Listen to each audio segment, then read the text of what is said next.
ছোট্ট একটি গ্রাম, তার পাশ দিয়েই বয়ে গেছে শান্ত একটি নদী।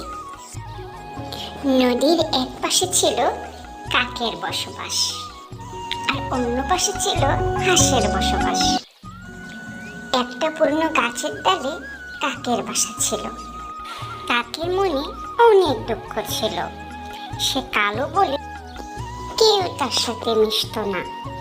একমাত্র হাঁসই ছিল তার বন্ধু। হাঁস ছিল নরম স্বভাবের, ধীর স্থির আর ভদ্র। তার সাদা পালক যেন নদীর জলে প্রতিফলিত চাঁদের আলোর মতো চকচক করত, আর এ দেখে অনেকেই তার সাথে হিংসে করত। কাক ছিল খুবই চঞ্চল। সে চাইতো সবার সাথে মিশতে, সবার সাথে কথা বলতে। কাক তার গায়ের রং নিয়ে খুবই চিন্তা করত। সে মনে মনে চিন্তা করতে লাগলো কিভাবে হাঁসের মতো তার গায়ের রং করা যায়। কাক খেয়াল করলো প্রতিদিন নদীর জলে এসে হাঁস স্নান করে, আর সে মনে মনে ভাবতে লাগলো এজন্যই মনে হয় হাঁসের গায়ের রং এত সাদা, এত সুন্দর। কাকটি দুঃখ করে বলল, আহা, হাঁসটি কত সুন্দর! আমি যদি এমন ফর্সা হতাম। আমার তো গায়ের রং একেবারেই কালো, সবাই আমায় কুৎসিত ভাবে। সে আরো ভাবতে লাগলো হাঁস তো প্রতিদিন জলে স্নান করে, আর এজন্যই বুঝি সে এত সাদা। আর আমি যদি হাঁসের মতো জলে ডুব দিই, নিশ্চয়ই আমিও হাঁসের মতো ফর্সা হয়ে যাব। যে কথা সেই কাজ। এই বলে কাকটি ঝাঁপিয়ে পড়লো জলের মধ্যে। সে বারবার জলের মধ্যে ডুব দিল, সাঁতার কাটলো এবং গা ঝাপটালো। তারপর পাড়ে উঠে এসে সে তার গায়ের দিকে তাকালো। সে বলল, হায় রে, সে যেমন ছিল তেমনই আছে, আর গায়ের রং একটু ফর্সা হয়নি।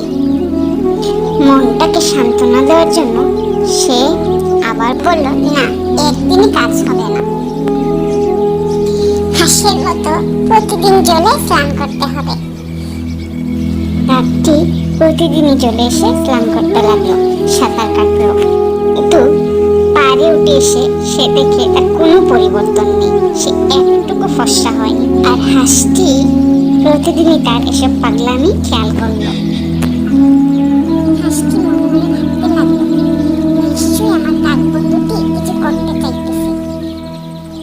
একদিন হাঁসটি তার কাক বন্ধুকে বলল, বন্ধু, তুমি প্রতিদিন নদীর জলে সাঁতার কাটো কেন? কাকটি তখন একটু হেসে বলল, বন্ধু, আমি তোমার মতো ফর্সা হতে চাই। আরো বলল, আমি প্রতিদিন তোমাকে খেয়াল করেছি, তুমি প্রতিদিন নদীর জলে সাঁতার কাটো, এই জন্যই তোমার গায়ের রং এত ফর্সা, এত সুন্দর। আমিও তো তোমার মতো প্রতিদিন নদীর জলে সাঁতার কাটলাম, গা ঝাপটালাম, কিন্তু আমার তো কোনো পরিবর্তন হয়নি। হাঁসটি তখন হেসে বলল, বন্ধু, শুধু বাইরের রং বদলাইলেই কেউ সুন্দর হয় না। তার আসল সৌন্দর্য তার মনের ভিতর। আর আল্লাহ আমাদেরকে যেরকম সৃষ্টি করেছেন সেটাই আমাদেরকে মেনে নেওয়া উচিত। হাঁসটি আরো বলল, তোমার গায়ের রং কালো বলে তুমি মনটাকে ছোট করো না। তোমার আসল সৌন্দর্য তোমার মনের মধ্যেই লুকিয়ে আছে। এই কথা শুনে কাকটি লজ্জা পেয়ে গেল। সে আল্লাহকে বলল, হায় আল্লাহ, তুমি আমাকে মাফ করে দাও, আমি যেমন ছিলাম তেমনই থাকতে চাই। এবং তার হাঁস বন্ধুটিকে বলল, বন্ধু, তুমি ঠিক বলেছ, আমি নিজের প্রতি অনেক বড় অন্যায় করে ফেলেছি। তুমি আমাকে অনেক বড় একটা অপরাধ থেকে বাঁচালে। আমি যেমনটি ছিলাম তেমনই থাকতে চাই। সেই দিন থেকে কাক আর হাঁসের বন্ধুত্ব আরো গভীর হলো। আর তা দেখে গ্রামের সবাই অবাক হয়ে গেল।